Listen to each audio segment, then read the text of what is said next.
When the human soldier entered, the alien Empress recalled the past. "Human, so you've come."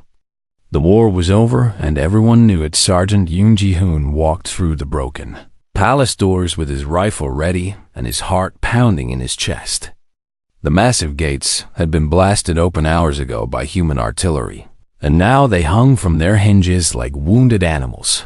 The throne room of the Valerian Empire stretched before him, vast and silent. Golden pillars rose toward a ceiling so high it disappeared into shadow, and strange alien artwork covered every wall. This was the heart of an empire that had ruled 1,000 worlds for 10,000 years.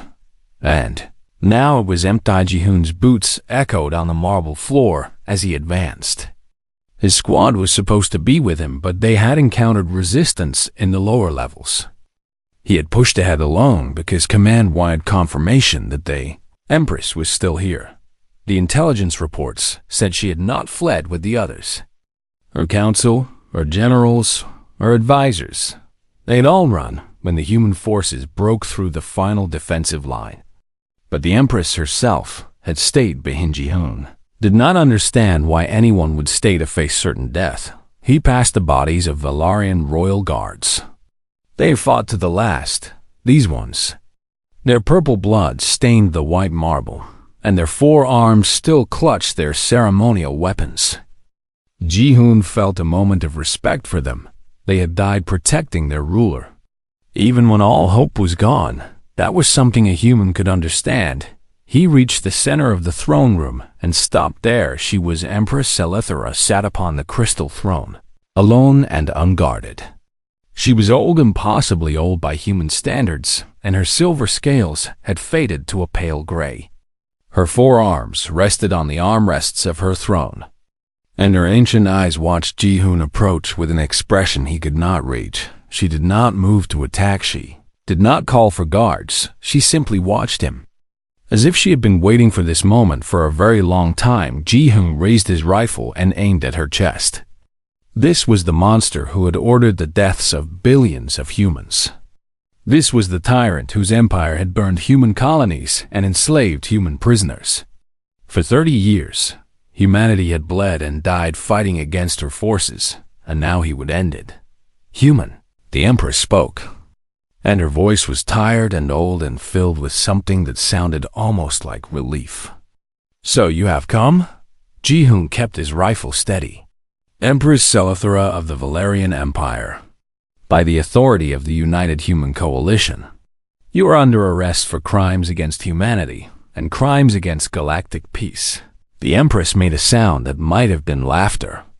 "Crimes against humanity," she repeated. "Yes, I suppose that is what they will call it. Stand up slowly and keep your hands where I can see them." But the Empress did not stand. Instead, she looked at Ji-hoon with those ancient silver eyes and tilted her head to one side. "You look like her," she said softly. "The shape of your face, the way you hold yourself, you look so much like her." Ji-hoon frowned. "I do not know what you are talking about. Stand up now or I will be forced to. Do you know why I started this war, human?" The Empress interrupted. "Do you know why I sent my fleets against your worlds? Why I watched my empire destroy itself trying to defeat your kind? I do not care why. You are a war criminal, and you will face justice." "Justice." The Empress said the word like she was tasting something bitter. "Yes, I deserve justice. But not for the reasons you think, young soldier. Not for the reasons anyone thinks." She leaned forward on her throne, and Ji-hoon tightened his grip on his rifle. "Before you execute me," she said, "will you not hear my story? Will you not learn why all of this happened? Why your people and mine have been killing each other for 3 decades? I am not here to listen to stories. I am here to arrest you. And yet you have not fired," the Empress observed. "You came alone, ahead of your squad. You have me in your sights. One shot and the war truly ends. But you have not pulled the trigger." Ji-hoon said nothing because she was right. He did not know why he had not fired yet. Every training session, every briefing, Every memory of fallen comrades told him to end this now. But something in the old alien's eyes made him hesitate. "Sit," the Empress said, gesturing to the steps below her throne. "Give an old Empress 1 hour before the end. Let me tell you the truth that has been hidden for 200 years. What truth? The truth about first contact between our peoples. The truth about a human woman who changed everything. The truth about why I knew from the very first day of this war that a human would be standing here at the..." And Ji-hoon lowered his rifle slightly. "You expected to lose?" "I expected exactly this," the Empress replied. "A single human soldier, standing in my throne room, deciding my fate. I have seen this moment in my dreams for 30 years, against his better judgment." Ji-hoon sat on the steps. "1 hour," he said. "Tell me your story." The Empress closed her eyes for a moment, and when she opened them again, they were filled with memories older than Ji-hoon could imagine. 200 years ago, she began. "I was young and foolish and newly crowned. My empire was expanding, as it always had. We discovered a small blue world at the edge of the galaxy, a death world, we called it, filled with impossible creatures that should not have survived. We called that world Earth, and we called its dominant species humans." She paused and looked at Ji-hoon with something like sorrow. "That was when everything changed. That was when I met a woman named Park Soo-min. And that, young soldier, is where your story truly begins." The Empress spoke and her voice carried Ji-hoon backward through time, 200 years into the past, to a moment that would shape the fate of 2 civilizations. Young Empress Selithara stood on the bridge of her flagship, the Eternal Dominion, watching the strange blue planet rotate slowly beneath her fleet. She was barely a century old then, young by Valarian standards, and the crown still felt heavy on her head. "What do we know about this world?" she asked her science advisor. "It is a death world, Your Majesty." The advisor replied with obvious disgust. "The gravity is crushing, the atmosphere is filled with corrosive oxygen, and the surface is covered with salt water that would burn our scales. No civilized species could evolve there, and yet something has." The view screen showed images captured by their scout drones. Cities of metal and glass, vehicles moving on paved roads, aircraft filling the skies. The dominant species walked on 2 legs and had only 2 arms.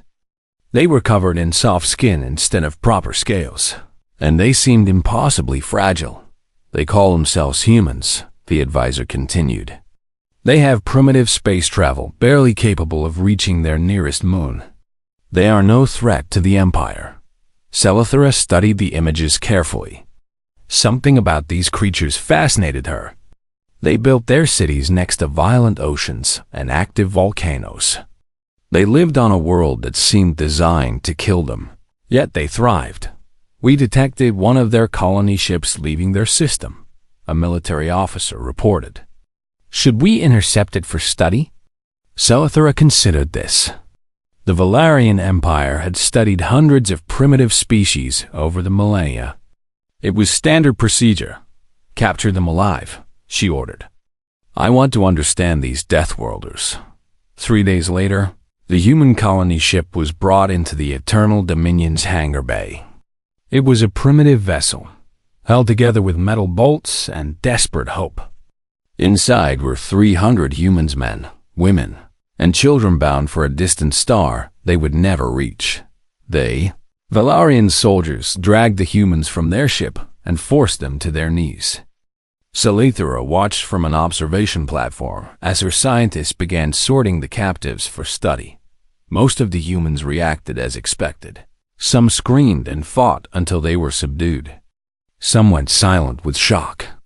Some begged for mercy in their strange language that the translation system struggled to interpret. These were all normal responses. Selithara had seen them from a dozen other species, but one human was different. A young woman with dark hair had been placed with the wounded. Several Valarian soldiers had been injured during the capture.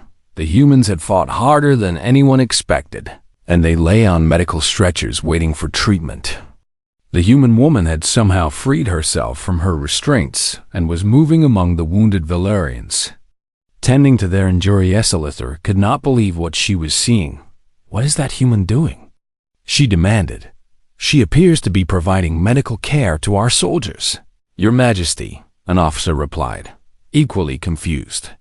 "She has some kind of training. She is using supplies from her ship to treat their wounds. Stop her immediately." "Your Majesty, she is actually helping." Soldier Vextain's bleeding has stopped, and I said stop her. "Bring her to me." The guards seized the human woman and dragged her before the Empress. She did not scream or beg. She simply looked up at Salithra with steady brown eyes and waited. Salithra descended from her platform to examine this strange creature up close. The human was small and soft and had no natural weapons. She should have been terrified. "You are a medical worker?" Salithra asked through the translator. "I am a doctor," the woman replied. "My name is Park Sumin. Why were you helping my soldiers?" "We have captured you. We are your enemies." Sumin's answer was simple, and it would haunt Salithra for 2 centuries. They were hurt. That is enough reason Salithra did not understand. In her experience, prisoners hated their captors. They did not heal them. "You should want them to suffer," Salithra insisted. "They took you from your home. They destroyed your ship. They will deliver you to laboratories where you will be studied and dissected." "Maybe," Sumin agreed. "But that is not their fault. They are soldiers following orders, and they were injured doing their duty. I could not watch them suffer when I had the skills to help." "This makes no sense," Sumin smiled. And Salithra was surprised by how much warmth that simple expression contained. "In my culture, we have a saying, a doctor has no enemies, only patients," Salithra ordered Sumin, separated from the other captives. The human doctor was brought to private quarters, comfortable ones, not cells, and over the following months, the young Empress found herself visiting again, and again they talked about everything. Sumin explained human philosophy, human art, human music. She described how humans had spent their entire history fighting each other and yet still managed to build civilizations that valued compassion and mercy. She told stories of human heroes who sacrificed themselves for strangers and human villains who were brought down by their own cruelty. Salithra shared the history of the Valarian Empire, 10,000 years of conquest and expansion. She spoke of her own doubts, her fears about ruling an empire that had been built on domination. She had never told anyone these things before. "You are not what I expected," Salithra admitted one evening. "What did you expect?" "A primitive animal, a creature of instinct and violence." Sumin laughed. "We are violent. Humans have done terrible things to each other. But we are also capable of great kindness, great love, great sacrifice. We contain multitudes. That is what frightens me," Salithra confessed. "Your species should not exist. Number civilization should be able to rise from such a brutal world. But here you are, capable of healing your captors and making an empress question her own empire." Sumin reached out and touched Salithra's arm, a gesture that should have been offensive, but somehow was not. "Perhaps that is exactly why we exist," Sumin said. "To show the galaxy that strength and compassion can live in the same heart." 6 months after her capture, Salithra made a decision that would change everything. Against the advice of her council, against the traditions of her empire, she ordered the human captives released. Their ship was repaired, and they were sent home with gifts and apologies. "Why are you doing this?" Sumin asked before she boarded the ship. Salithra did not have a good answer. "Because you showed me something I had never seen before," she said. "Because I want to see what your people become. Because I believe your right strength and compassion can exist together. And I want to try." Sumin embraced her, then a human gesture of affection that Salithra did not fully understand, but somehow appreciated. "I will tell my people about you," Su-min promised. "I will tell them that peace is possible." Salithra watched the human ship depart and felt something like hope for the first time in her long life. She did not know that her generals had already made other plans. She did not know that the ship carrying Su-min and 300 innocent humans would never reach Earth. She did not know that her one act of mercy would be answered with betrayal, and she did not know that this betrayal would eventually doom two civilizations to war. Ji-hoon listened in silence as the Empress continued her story, and he felt something cold growing in his chest. "I found out 3 days later," Salithra said, her ancient voice cracking with old grief. "A junior officer came to me in private, terrified but unable to keep the secret. He told me that Admiral Vex-Korin and 2 other generals had followed the human ship after it left our space." She paused, and her 4 hands gripped the armrests of her throne. "They destroyed it completely. 300 humans, men, women, children, all of them burned to nothing in the void. The generals reported it as an accident, a malfunction in the human ship's primitive engines, but the young officer knew the truth." "Why?" Ji-hoon demanded. "Why would they do that after you released them?" "Fear," the Empress replied. "My generals had listened to my conversations with Su-min. They had watched me become fascinated with humanity. And they were afraid. Afraid of what? Of what humans could become. In 6 months, one human doctor had changed the mind of an Empress. She had made me question 10,000 years of Valarian tradition. My generals saw this, and they understood something terrible. If one human could do this, what might an entire species accomplish?" Salithra closed her eyes. "They killed 300 innocent people because they were afraid of human potential. They murdered Su-min because she made them realize that humans were not primitives to be studied, but equals to be respected. And that terrified them. What did you do?" "I executed them," Salithra said flatly. "All 3 generals, publicly, in front of the entire imperial court. I declared their actions a crime against the Empire and against my direct command. I thought that would be enough." Her laugh was bitter and broken. "I was a fool. Killing the generals did not bring back the dead. It did not undo what had been done. And I knew that word would reach Earth eventually. I had shown humanity kindness and then answered it with massacre. What would they do when they found out?" Ji-hoon tried to imagine it. 300 people killed after being promised safety, murdered by the very empire that had just shown them mercy. The betrayal was beyond comprehension. "Humanity did find out," the Empress continued. "Your people have spies everywhere, even then."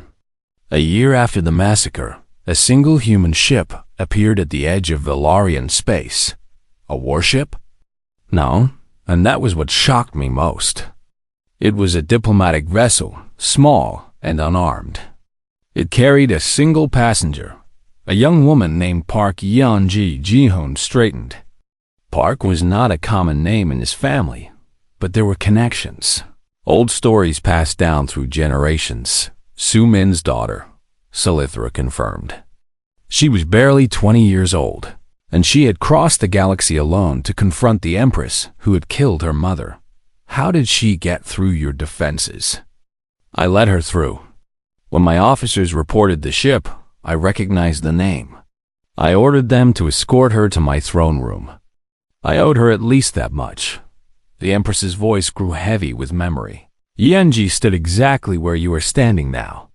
She was so young, so small, but she looked at me with eyes that held no fear, only grief and determination. She carried a recording device, and she said, "My mother made this before she died. She wanted you to hear it." Salithra's hands trembled. Su-min had recorded a message during the voyage home. She did not know she would be killed, but she wanted to share her thoughts anyway. In the recording, she spoke about our conversations, about the connection we had built, about her hope for the future. The Empress recited the words from memory, words she had clearly replayed in her mind thousands of times. Selithara, Sumin said, I believe in you. I believe that you can change your empire, that you can lead your people toward peace. What happened between us proves that our species are not destined to be enemies. We can learn from each other, grow together, build something beautiful. I am going home now, but I carry you with me.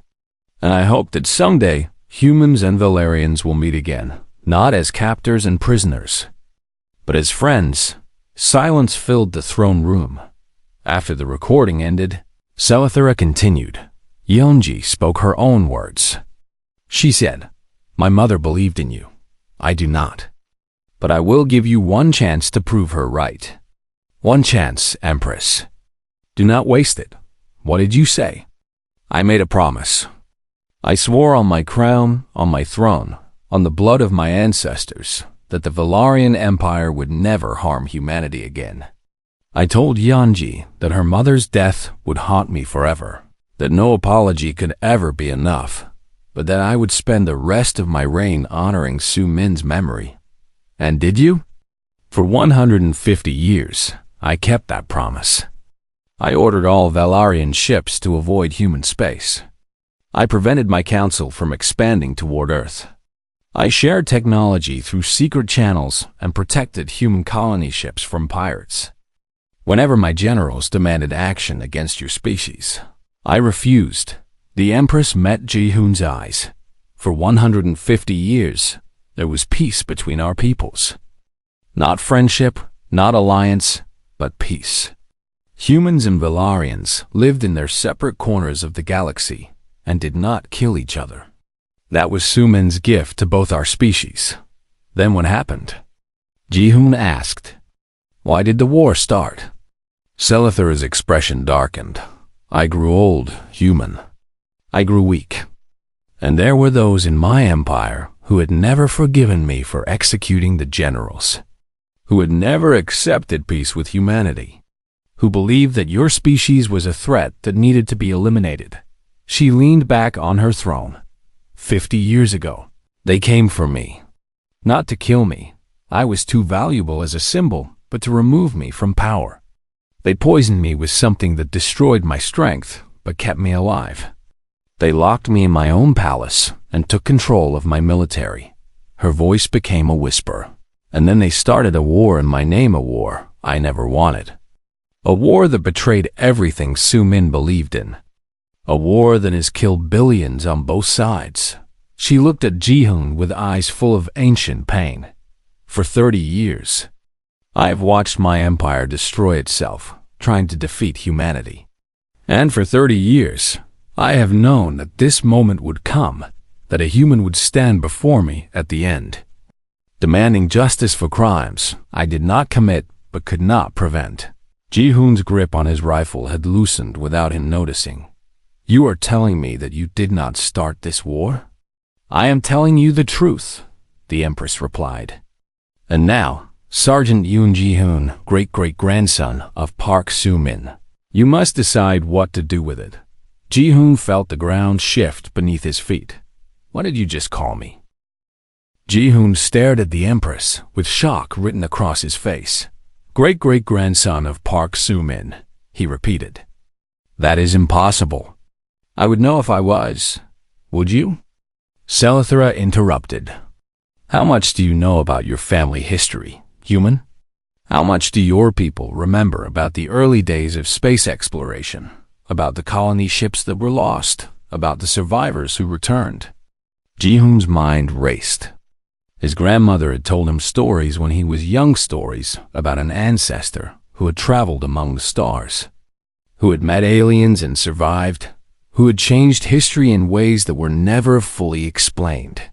He had dismissed them as family legends, exaggerations passed down through generations. Su Min had a daughter before she joined the colony ship. Selithara continued. Yanji was left behind with her father because the voyage was too dangerous for a child. When Su Min was killed, Yanji inherited her mother's medical research, her journals, and her mission. The Empress gestured to a small cabinet beside her throne. "Open it." Ji-hoon hesitated, then approached the cabinet. Inside, carefully preserved behind protective glass, were human objects. An old medical kit with Korean writing on the case, a leather-bound journal filled with handwritten notes, and a faded photograph of a young woman with dark hair and kind eyes. Soo-min. He knew her face immediately because it was his grandmother's face, his mother's face, his own face reflected across 2 centuries. "I kept these all this time," Silithra said. "I could not save Soo-min, but I could protect what remained of her. I always knew that someday one of her descendants would come. I just did not know it would be at the end of everything." Ji-hoon touched the glass gently, his hands trembling. "Why did you never tell anyone? Why did you never share this with humanity? Who would have believed me?" Silithra asked. "After the war began, I was a prisoner in my own palace. My communications were monitored. My visitors were screened. The council that poisoned me controlled everything that entered or left the empire." She rose from her throne for the first time, and Ji-hoon saw how frail she truly was. Her legs barely supported her weight, and her movements were slow and painful. "Let me show you something," she said, walking toward a hidden panel in the wall. "Let me show you what really happened 50 years ago." The panel slid open to reveal a small room filled with holographic records, thousands of them, organized by date and subject. Silithra activated one, and the air filled with images. Ji-hoon watched in horror. The recordings showed secret council meetings where generals plotted against the Empress. They showed falsified intelligence reports, claiming that humanity was building weapons to destroy the empire. They showed the moment when Silithra confronted her advisors and was dragged from her throne by her own guards. "They accused me of being compromised," Silithra narrated. "They said my contact with the human doctor had corrupted my judgment, that my refusal to attack humanity proved I was unfit to rule. They called it a necessary intervention for the survival of our species." The recordings continued. Silithra, weakened by poison, confined to her chambers while her council issued orders in her name. War fleets launching toward human space. Colony worlds burning. Millions dying on both sides. "I watched all of it," the Empress said. "Every battle, every atrocity, every lie told in my name. They kept me alive because they needed my authority, my legitimacy. The Valarian people would not have accepted a war without their Empress." Ji-hoon felt sick. "Your people thought you wanted this. My people were deceived, as were yours. The council told the Valarian citizens that humanity had attacked first, that we were fighting for survival. They told your species that I was a tyrant bent on conquest. Both lies served the same purpose, to ensure the war would never end. Why?" Ji-hoon demanded. "What did they gain from endless war?" "Power," Silithra replied simply. "War justified their control. War silenced dissent. War allowed them to eliminate rivals and consolidate authority. As long as the empire was fighting, the council remained necessary. Peace would have made them obsolete." She deactivated the recordings and turned to face. "Ji-hoon, your people did something my council never expected," she said. And for the first time, something like admiration entered her voice. "You survived. More than survived, you adapted, learned, grew stronger. Every time my generals thought they had defeated humanity, you came back more powerful than before." Ji-hoon remembered the stories from the war. Human colonies that refused to surrender even when surrounded. Soldiers who fought to the last breath. Scientists who invented new weapons and new defenses faster than the Valarians could counter them. Ordinary people who became heroes. Soo-min told me once that humans fight hardest when protecting something. Silithra continued. "She said that your species never stops when the cause is just." I did not fully understand what she meant until I watched your people refuse to die. "We lost billions," Ji-hoon said quietly, And you kept fighting. Every loss made you more determined. Every defeat taught you new lessons. My council expected the war to be over in 5 years. Instead, it lasted 30. And at the end, it was not humanity that was broken. She gestured toward the windows, where the distant sounds of human victory celebrations could be heard. Your fleets control our space. Your soldiers walk through my palace. Your flag flies over worlds that have been Valerian for millennia. My council fled like cowards when they realized the war was lost, leaving me to face the consequences of their crimes. Where are they now? Scattered across the galaxy, hiding in the dark places where they think your people cannot find them. But you will find them, human. I know you will. That is what your species does. You never stop hunting until justice is done. Ji-hoon looked at the old Empress. This ancient alien who had loved a human woman 2 centuries ago, and had paid for that love with everything she had. The evidence in this room, he said slowly. It proves that you did not start the war.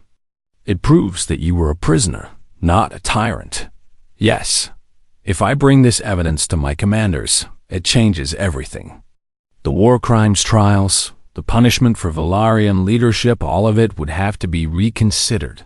That is your choice to make, Selethura replied. I have waited 200 years to tell this story. What happens next is not up to me. Ji-hoon thought about his orders. Capture or eliminate the Empress. Return with proof that the war was truly over. Those orders had seemed so simple an hour ago. Now nothing was simple anymore. My ancestor showed you mercy, Ji-hoon said. She healed your soldiers when she should have let them suffer. She believed in you when she had no reason to. Yes, and you kept her memory alive for 200 years. You preserved her belongings.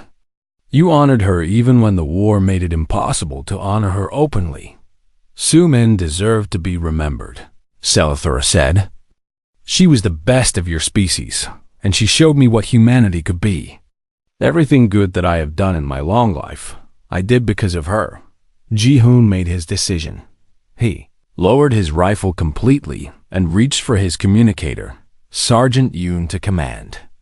I have secured the Empress. She's alive and unharmed. I am requesting immediate transport for a priority prisoner and critical evidence that requires the attention of High Command. He looked at Selethura. You will stand trial, but not as a war criminal. You will stand as a witness. You will tell the galaxy what really happened, and you will help us find the ones who actually did this. The Empress nodded slowly. Su-min would have been proud of you. I hope so, Ji-hoon replied. I have a lot to learn about my family. 3 months had passed since the war ended. Ji-hoon walked through the corridors of the Galactic Justice Center, a massive station built specifically for the war crimes tribunals. Representatives from 100 species had gathered here to witness the trials of those responsible for 30 years of bloodshed. The evidence from Selethura's hidden room had changed everything. Council members who had fled across the galaxy were hunted down one by one. Human intelligence teams worked alongside Valerian dissidents who had always suspected the truth. The conspirators were dragged from their hiding places and brought to face judgment. Admiral Kethvorin, the leader of the coup, had been found on a remote mining world. He had tried to fight, tried to escape, tried to bargain. None of it had worked. Now he sat in chains, waiting to hear his sentence. The trials had been broadcast across the galaxy. Billions of beings, human and Valerian and everything in between, had watched as the truth emerged. They learned about Selethura's imprisonment, about the manufactured evidence, about the lies that had justified 3 decades of killing. The Valerian people were devastated. They had believed they were fighting for survival. They had sacrificed their children, their resources, their future for a cause they thought was just. Learning that it had all been a manipulation by power-hungry leaders had shattered something fundamental in their society. But humans had surprised everyone instead of demanding vengeance. The United Human Coalition had offered reconciliation. They proposed joint investigations, shared tribunals, collaborative justice. They distinguished between the criminals who had started the war and the ordinary Valerians who had simply followed orders. This is what Sumin would have wanted, Admiral Chun had said in her famous speech. She believed that strength and compassion could exist in the same heart. She believed that even enemies could become friends. Today, we honor her memory by proving her right. Ji-hoon had watched that speech from the gallery of the Justice Center, and he had felt something complicated moving in his chest, pride and grief and hope. All mixed together, his grandmother's stories had been true. His ancestor had changed history. And now, 2 centuries later, her great-great-grandson was continuing her work. The door to the holding area opened, and Ji-hoon entered. Selithora sat in her cell, not a prison cell, but comfortable quarters appropriate for a witness under protection. She was still frail, still ancient, but something had changed in her eyes. The weight of 200 years of secrets had finally been lifted. They convicted Kethvorin today, Ji-hoon reported. Life imprisonment on a penal colony. The others will receive similar sentences. Good, Selithora replied. Justice delayed is not justice denied. My people needed to see their leaders held accountable. There is something else, Ji-hoon said, sitting in the chair across from her. The Coalition Council has made a decision about you. Selithora nodded slowly. I expected this. Despite everything, I was still the Empress during 30 years of war. Millions died under my reign, even if I did not order their deaths. Some punishment is appropriate. That is not what they decided. Ji-hoon pulled out a document, actual paper, a rare luxury in the modern age, and handed it to her. Selithora read it slowly, and her silver eyes widened. This cannot be real. It is. The Coalition Council, in partnership with the new Valerian Provisional Government, has decided that you are not a war criminal. You are a victim of the same conspiracy that victimized both our peoples. You are free to return to your homeworld or to live wherever you choose. Free. Selithora repeated the word like she had never heard it before. I have not been free in 50 years. There is more. The document establishes the Sumin Memorial Foundation, a joint human Valerian organization dedicated to medical research and cross-species cooperation. They want you to serve as honorary chair. Tears, actual tears. Something Ji-hoon had not known Valerians could produce rolled down Selithora's ancient face. They named it after her. She deserves to be remembered, Ji-hoon said, echoing Selithora's own words from months ago. And so do you. Selithora set down the document and looked at Ji-hoon with an expression he could not quite read. Your ancestor showed me mercy when I deserved none, she said. Now you have done the same. Is this simply what humans are? Is compassion so fundamental to your nature that you cannot help but extend it even to your enemies? Ji-hoon thought about the question carefully. We are not always compassionate, he admitted. Humans can be cruel, vengeful, destructive. We have done terrible things to each other and to others. But we have also done beautiful things. We have chosen kindness when cruelty would have been easier. We have forgiven when hatred would have been justified. He paused. I think that is what makes us human, not that we are good, but that we can choose to be good even when we do not have to. Sumin made that choice when she healed your soldiers. I made that choice when I did not execute you. And now, the Coalition has made that choice by offering peace instead of vengeance. Selithora nodded slowly. Sumin told me something similar. 200 years ago, she said that humans contain multitudes, the capacity for great evil and great good, often in the same heart. She believed that the good was stronger, that given the choice, most humans would choose compassion. Was she right? Look around you, Selithora replied. Look at what your people have built in the ashes of this war. Not an empire of conquest, but a foundation for cooperation. Not tribunals of revenge, but courts of justice. Not hatred, but hope. She reached out and took Ji-hoon's hand, a gesture that crossed species and centuries. Su-min was right. And I am grateful that I lived long enough to see it. Ji-hoon squeezed her hand gently. What will you do now? You could return to your homeworld, help rebuild your people. Perhaps, Silithra said.